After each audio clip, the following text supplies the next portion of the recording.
Hello everyone, it's Charlie in Westeros here, and this is my review or thoughts video on Game of Thrones Episode 8 of Season 3, and the episode is entitled Second Sons.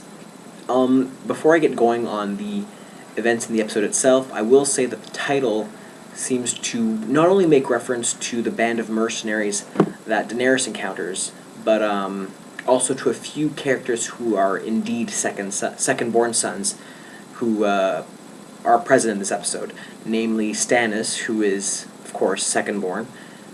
His older brother, Robert, is the firstborn, as well as Tyrion, who is, in this episode, married off. So again, I apologize for being so slack with the past two episodes of Game of Thrones. I'm currently still in Germany, but I leave tomorrow morning at 5 a.m. To go back to Brussels for the rest of the week. Right now it's just past midnight. I think it's half past, so I'm making the sacrifice for you guys and for myself because I feel like I really owe it to you all to stick with making these reviews. So without further ado, I will go right into this episode. So the episode starts with Arya waking up and finding the Hound, Sandor Clegane, asleep. She grabs a rock and is about to kill him with it, but then he basically shows that he's awake and says, "Kill me and you're free. Hit me and I break both your hands." So of course she hesitates, and he basically reveals to her that there are men much worse than him out there. He tells her that he saved his sister, he saved Arya's sister Sansa from some of them, and he even says that he actually tried coming back for her at one point, which of course he did do when the battle for the Blackwater was taking place. Now, after hearing all this, Arya's showing signs of wavering in her judgment of Clegane, especially when she realizes he's bringing her to her mother and her brother, although in exchange for a price, of course, to the twins, where Edmure Tully, her uncle, is supposed to be married off to one of the Freys very soon. More significantly about this scene, I think, is that it further reaffirms that maybe Sandor Clegane, just like he himself states, isn't the worst character in the series. And some of them who seem bad on the surface, especially in the first season, turn out not always to be the case. And in this case, of course, I'm thinking especially of Jaime Lannister, who we really get to see a new side of in the past few episodes, although does not make an appearance in this episode. Anyway, in the next scene, we have one with Daenerys, and we find out finally who the Yunkai's powerful allies are. And they turn out to be a band of mercenaries called the Second Sons. It is revealed there are about 2,000 of them, so Dany opts to meet with them in hopes of swaying them to her side before she goes into battle with the Yunkai.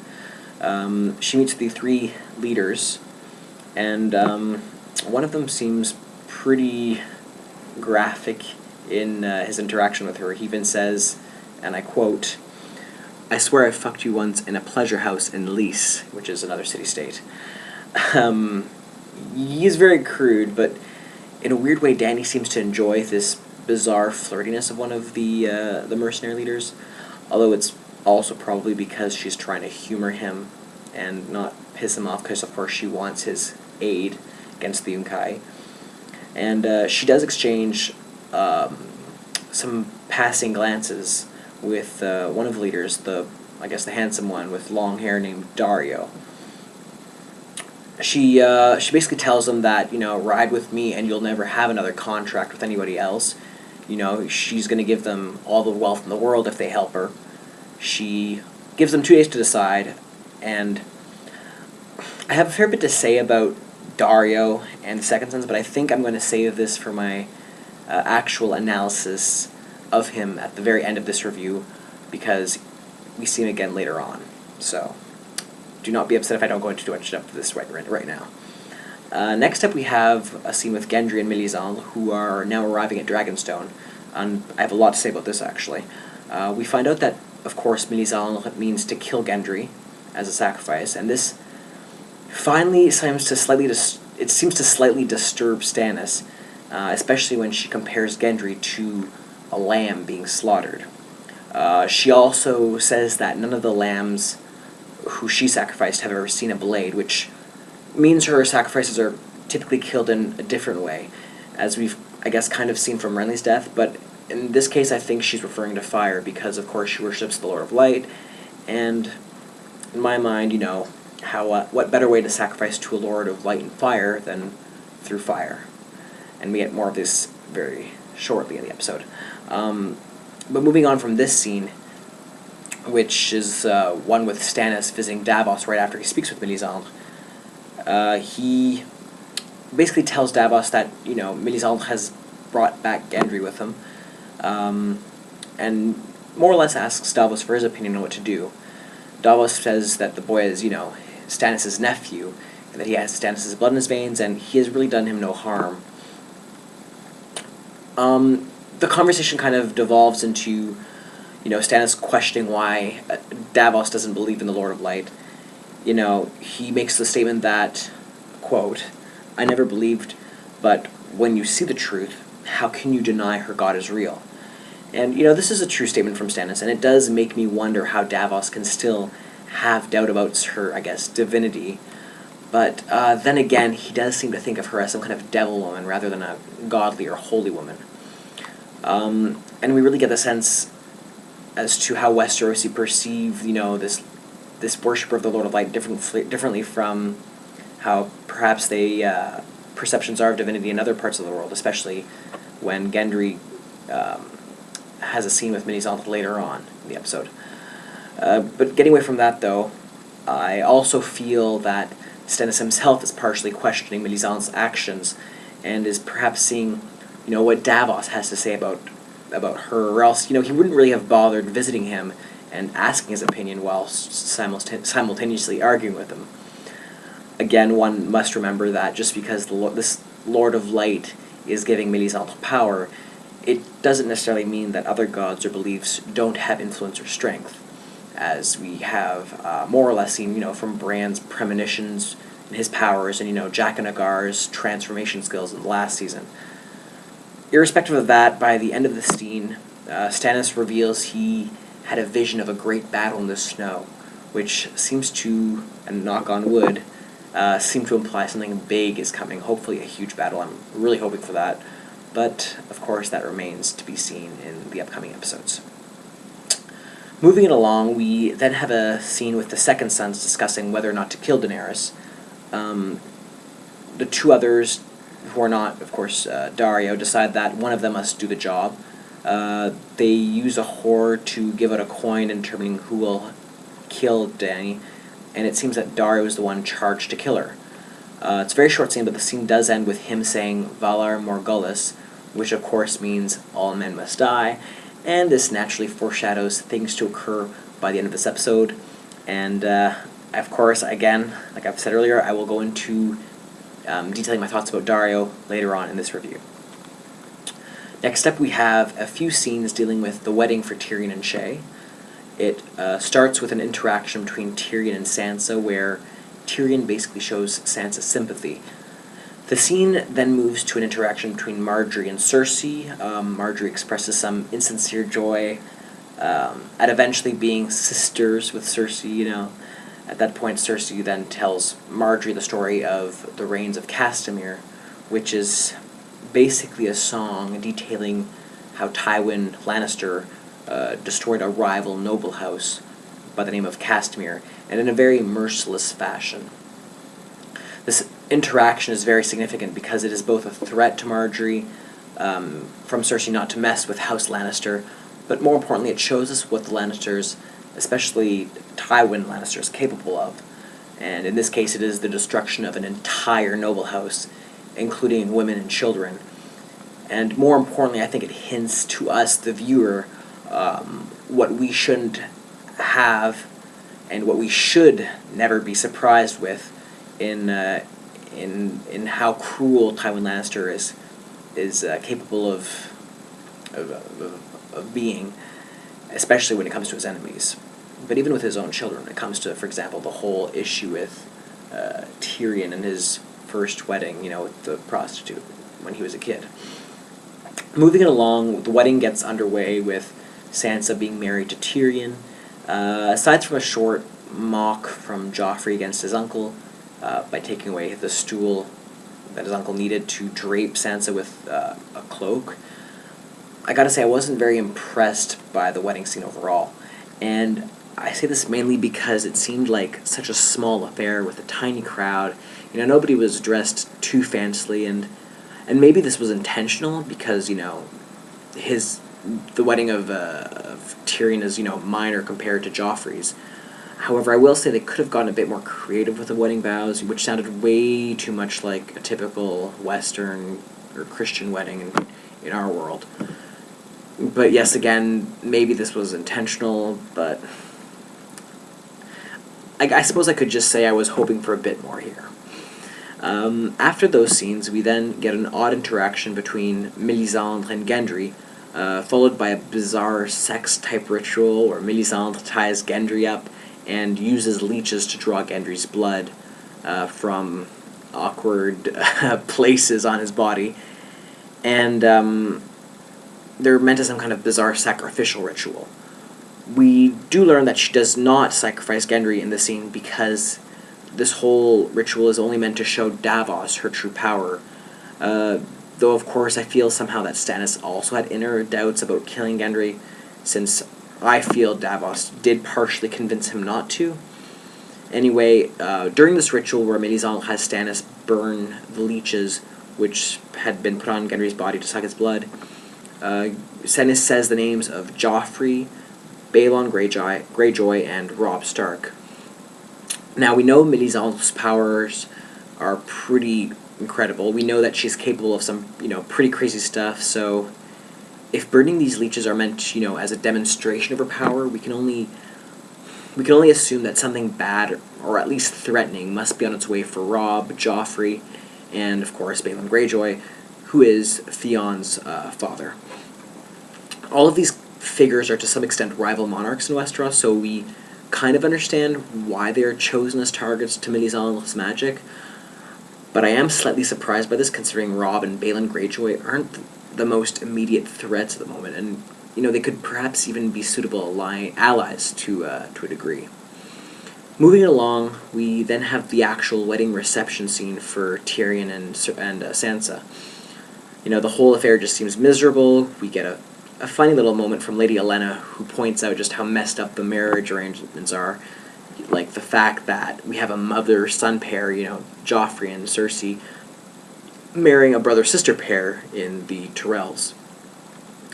We get some good japes between Tyrion and Tywin, but by the end of that, Tywin tells Tyrion he wants him to impregnate Sansa, his new wife.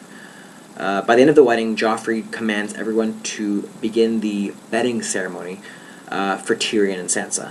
Now, for those of you who weren't clear on this command by Joffrey, basically the ceremony, as they are described in the books, mean that all the men in attendance at the wedding are meant to strip the bride of her clothing on the way to her bedroom, or on the way to the bedroom, whilst the women are supposed to undress the husband, and they're supposed to be naked by the time they reach the bedroom, and once there, they go in and do their business, without a crowd, of course. In spite of Joffrey's insistence, though, Tyrion threatens to cut off his nephew's balls, and I just love that Tyrion did that, but fortunately, he does avoid punishment thanks to his father's intervention in that matter, so no bedding ceremony takes place, which saves Sansa, I guess, a lot of embarrassment. So basically, Sansa and a very drunk Tyrion go to their bedchamber, and they're about to do what they have to do to make babies. But then Tyrion basically claims that he won't just, do what his father or tells him to do, and he'll let Sansa decide if she ever wants to sleep with them, which is, very, very kind in many ways. We also get to a reminder that Sansa's only 14 years old, which is incredibly disturbing to us, and even to Tyrion as well. And again, it really reemphasizes what Tywin Lannister is capable of, and how little mercy he can have at times, even for his own family members. The scene is both sweet but tragic, as we just see how low Tyrion has sunk since the last season, when he was at that time an acting Hand of the King, but now he's his only means of asserting his power, asserting himself, are by privately refusing to bed Sansa in order to ignore his father's orders, which is kind of unfortunate. After that intense scene, we get one of Daenerys taking a bath. Now, personally, I felt that her tone of voice during this scene was fairly cocky and self-entitled. We get the notion, I got this notion anyway, when she claims to speak better Dothraki than she actually does, and even in spite of her servant Melisandre calling her out on it. Suddenly, an assassin appears, and it turns out to be Daario of the Second Sons, who is there. However, he does say he was sent to kill her, but he refused to do so, and actually killed his 2 captains, thereby making him the leader of the Second Sons mercenary group. She, of course, is very skeptical of him, and she inquires why he did this. He pretty much states that it is simply because he refused to follow the orders because they couldn't recognize beauty, and that's why he pledges to fight for Daenerys. He swears that the Second Sons are loyal to her, as well as, his life and his heart. Now, in spite of Dany suspecting him, she trusts him fairly easily, which kind of annoyed me a little bit. I still think it is important to say that if he can, kill his comrade so easily, which he does point out, but still, I still feel he could potentially just as easily betray her, and even though he claims to be loyal to her. Now, I'm still, and I will always be Team Dany, #Team Dany, but I can't help but feel she is beginning to change somewhat for the worse. I like that she's fighting for a good cause, to free the slaves, but she seems to be developing a sense of megalomania almost. I think something that this episode, even the whole series kind of reveals is that power can really corrupt anyone, and even that losing this power is in a contrary, bizarre way, even more of a purifying force. I mean, just look at how Jaime changed, and seemingly he changed for the better when he lost pretty much everything he had, namely his sword hand. On the other hand, we have Daenerys, whose personality seems to be taking a turn slightly for the worst, now that she has an army and, she's guaranteed this relative life of luxury already.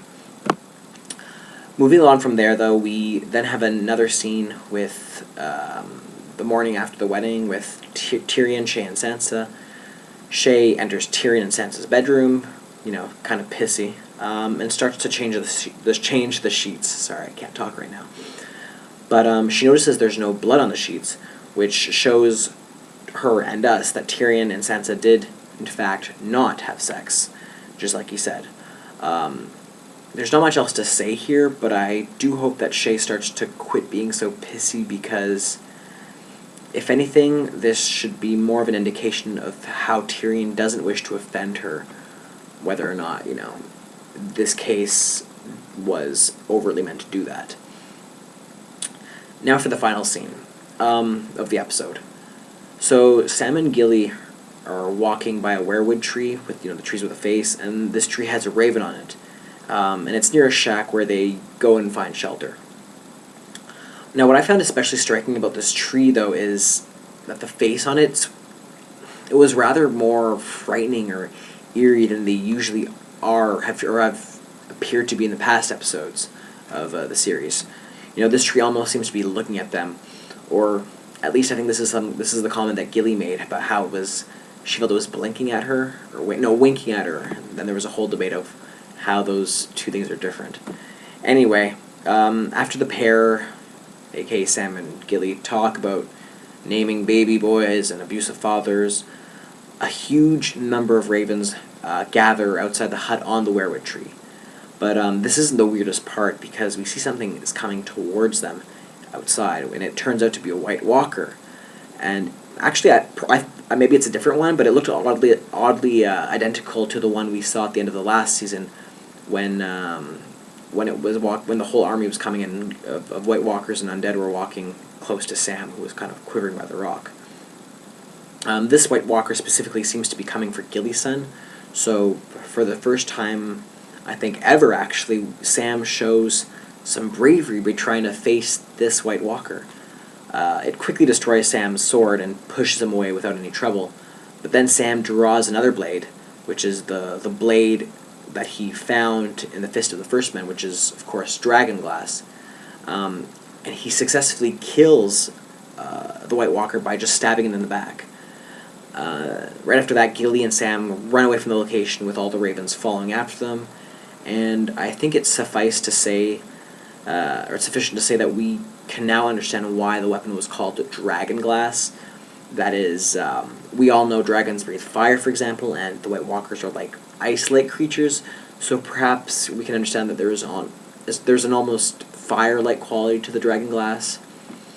Even more importantly, though, we know now what the White Walkers are weak to, and probably it's also shows us how they were stopped the first time around they attacked so many millennium ago. The last thing I have to say about this scene is that it doesn't look like Sam picked up his dragonglass dagger at the end after stabbing the White Walker, and in my opinion that was a bit of a bad idea, considering there might be more White Walkers out there. So yeah, be careful, Sam. So I guess I can end this review by saying the episode on the whole was very enjoyable. It truly showed us just how characters' personalities were changing or are changing, and even evolving radically in many ways. At the same time, I was hoping for a bit more action, but the epic twists and turns were truly amazing, I think. A last thing I have to say is that the audience should really pay attention to the names of titles for each episode, if they haven't been doing so already, of course. Today we learned about the song called The Rains of Castamere, and this is important because next episode is called The Rains of Castamere. And don't worry, I'm not going to spoil anything, but if you remember the theme of this song, that is to say, lots of blood and crazy intense violence, then I think, or I hope, we can expect that for the next episode, which is coming in 2 weeks, that we can have, some of those things come up. Especially since, it's the second to last episode for the season. I will not say anything that will specifically occur next episode, but I will say that I truly believe something epic is bound to happen. And you will all just have to wait and see. So, anyway, that's all for now. I hope you guys enjoyed my review. Sorry if I was whispering a bit. My neighbors sleep.